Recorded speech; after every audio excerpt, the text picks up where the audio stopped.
What's up? It's Zach. And Audrey. And this is week 6 of Collide.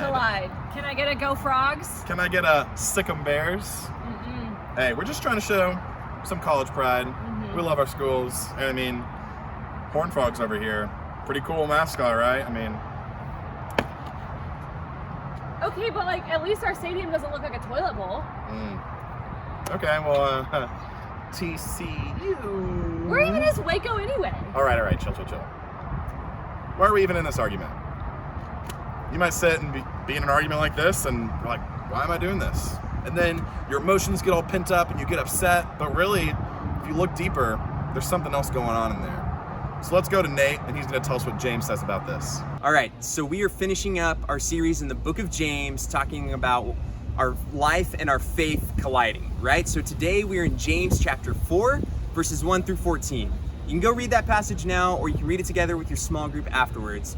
Basically, it starts off asking a question.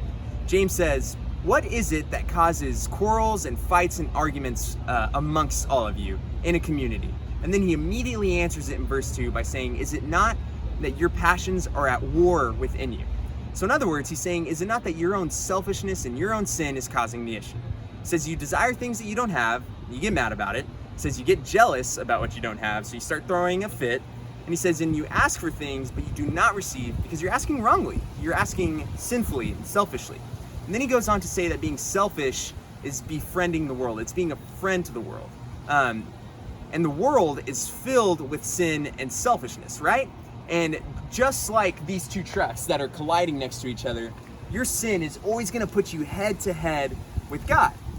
And friends, you aren't called to be a part of this world or to be friends with this world. We are called as believers to be friends with Jesus, right? To live selflessly.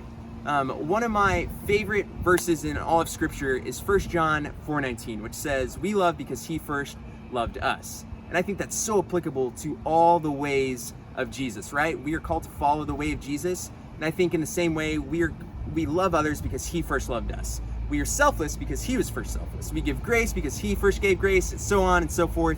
You can go on forever. Guys, here in Student Ministries, you hear us say that we want you walking with Jesus daily, all the time, right? And we also say that we want you to live your life on mission. We want you reflecting Jesus to the world around you. But how do we do that? How do we walk closely with Jesus and then reflect him to the world around us? It's a great question. How do we avoid those collisions? I'm going to propose two things, and you'll see them in James. First one is in verse 10. It's to humble yourselves, right? He says, humble yourself before the Lord, and he will honor it. I want you to talk about this more with your small group leader, what humility looks like. But I like to think of it of having an accurate view of who you are in light of who God is, right? So in this case, recognizing that you're filled with sin and selfishness, but God is perfect and completely selfless, right? So recognizing that you've got to depend on him, lean on him if he's going to produce any ounce of selflessness in your life. Here's the second thing. I think we've got to trust him to provide, right?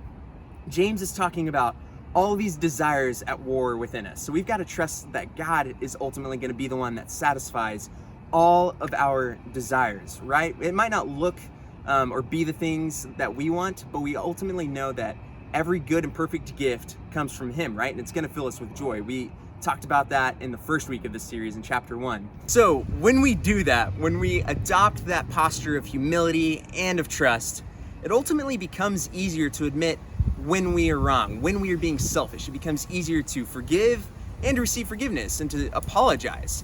And guys, I also want to highlight right before I go, verse 6, which says, but he gives more grace. Right, guys? Like the reality is we're not perfect. We're gonna mess up. As hard as we try to be selfless and the best effort that we give to that, like we're gonna make mistakes. It's impossible to do this thing on our own. It's impossible to overcome our own sin and selfishness, which is just naturally in us.